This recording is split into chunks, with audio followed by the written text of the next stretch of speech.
ক্যারিয়ারের ব্যাপারে পরামর্শ। About career.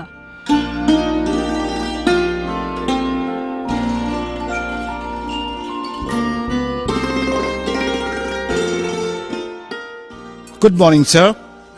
Good morning, Prem. Sir, I want to ask you some question.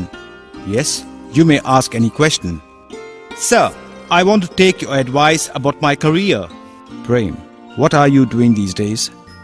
Sir, I have appeared in the 12th class examination this year. And now, what is your expectation about your result? Sir, my result is expected next month. Prem, how have you done your papers? Sir, I expect to get about 80% mark. Very good. Then you can get an admission in BCom Honours easily.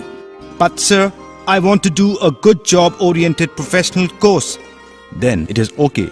You can go in for a career in computer accountancy. Sir, I am interested in computer course.